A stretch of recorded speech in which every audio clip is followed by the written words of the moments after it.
আপনি যদি নগদ অ্যাকাউন্টের পিন নাম্বার ভুলে গিয়ে থাকেন তাহলে কীভাবে সেটাকে খুব সহজেই উদ্ধার করতে পারেন আজকের এই ভিডিওতে সেই প্রসেসটা আপনাদেরকে খুব ক্লিয়ারলি দেখাবো। চলুন কথা না বলি আসলে মূল ভিডিওটা শুরু করি।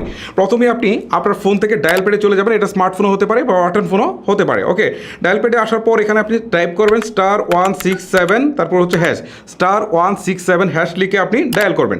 ডায়াল করার পর আপনার সামনে ঠিক এরকম একটা ইন্টারফেস চলে আসবে।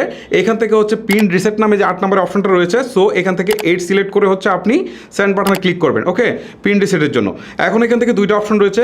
এখন এক নম্বরে হচ্ছে ফরগেট পিন, সো আমরা এখান থেকে 1 সিলেক্ট করব। আমরা যেহেতু পিন নাম্বার ভুলে গিয়েছি যে কারণে আমরা ফরগেট পিন সিলেক্ট করব, তারপর হচ্ছে সেন্ড বাটনে ক্লিক করব।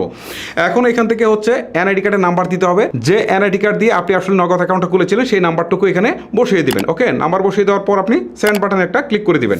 এবারে আপনার এনআইডি কার্ডের যে জন্মসালটা রয়েছে ঠিক এইটা এখানে দিয়ে দিবেন। এনআইডি কার্ডের জন্মসালটা দিয়ে দেওয়ার পর আবার আপনি সেন্ড বাটনে একটা ক্লিক করে দিবেন। এখন এখান থেকে বলছে যে লাস্ট 90 দিনের মধ্যে আপনি কোনো ট্রানজ্যাকশন করেছেন কিনা। ঠিক আছে, সো এখান থেকে আপনি 1 প্রেস করে তারপর হচ্ছে আপনি সেন্ড বাটনে ক্লিক করে দিবেন। এখন এখান থেকে আপনাকে বলতে হবে যে লাস্ট 90 দিনের মধ্যে যে আপনি ট্রানজ্যাকশন করেছিলেন সেটা সেন্ড মানি, ক্যাশ আউট বা মোবাইল রিচার্জ বা পেমেন্ট বা বিল পে যেটাই করেছিলেন সেটার হিস্ট্রিটা আপনার বলতে হবে। ঠিক আছে, আমি যেহেতু এখানে মোবাইল রিচার্জ করেছিলাম সো এখান থেকে 3 সিলেক্ট করছি, মানে আপনাদের যেটা প্রযোজ্য হবে সেটা আপনারা সিলেক্ট করবেন।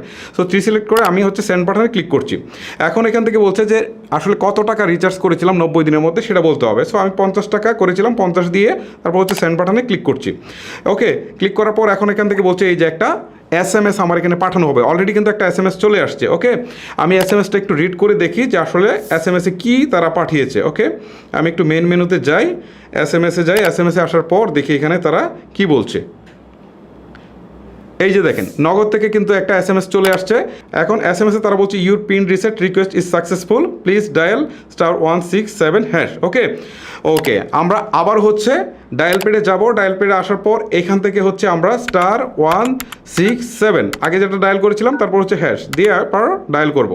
ওকে, ডায়াল করার পর এখন আমাদেরকে পিনটা রিসেট করতে হবে, মানে নতুন করে একটা পিন সেট করতে হবে। এখন এখান থেকে বলছে নতুন পিন দেওয়ার জন্য, সো আমি এখান থেকে একটা নতুন পিন দিয়ে দিচ্ছি। নতুন পিন নাম্বারটা দিয়ে দিয়েছি, তারপর আবার সেন্ড বাটনে ক্লিক করছি। এখন কনফার্মের জন্য সেম পিন নাম্বারটা আবার দিতে হবে। ঠিক আছে, মানে আগে যেটা দিয়েছি সেমটা আবারও দিতে হবে। সেম পিন নাম্বারটা আবার দিয়ে এখন সেন্ড বাটনে একটা ক্লিক করছি। এখন কিন্তু আমার কাজ শেষ। এখন এখান থেকে জাস্ট হচ্ছে ক্যান্সেল করে দেই। ক্যান্সেল করে দিয়ে এখন আমি আসলে অ্যাপের মাধ্যমে ঢুকে আপনাদেরকে একটু দেখাই। ঠিক আছে, এই যে আমি নগদের অ্যাপে চলে আসলাম। এখন আমি নগদের নাম্বারটা দিয়ে দিচ্ছি। নাম্বার দিয়ে লগ ইনে ক্লিক করছি। এখন পিন নাম্বার চাচ্ছে, এখন আমি পিন নাম্বারটা দিয়ে দিচ্ছি, দিয়ে সাইন ইনে ক্লিক দিই। দেখেন এখন একটা ওটিপি পাঠাবে, এই ওটিপিটা এখানে বসালেই কিন্তু আমার কাজ হয়ে যাচ্ছে। এই যে দেখেন আমি ওটিপিটা বসিয়ে দিয়েছি, মানে এটা অটোমেটিক বসে যায়। এখন আমি পরবর্তী বাটনে ক্লিক দেই। এই যে দেখেন আমার বিকাশের অ্যাপে কিন্তু আমি চলে আসছি। সো এভাবে কিন্তু আপনারা খুব সহজেই আপনাদের নগদের পিন নাম্বার নতুন করে রিসেট করতে পারেন। গাইস, মূলত এই ছিল আমার আজকের ভিডিও। যদি আপনার কাছে ভিডিওটি ভালো লেগে থাকে বা হেল্পফুল মনে হয়ে থাকে তাহলে অবশ্যই ভিডিওতে একটি লাইক করবেন। আজকের মতো আমি হিমেল এখানে বিদায় নিচ্ছি। সবাই ভালো থাকবেন, সুস্থ থাকবেন। আল্লাহ হাফেজ।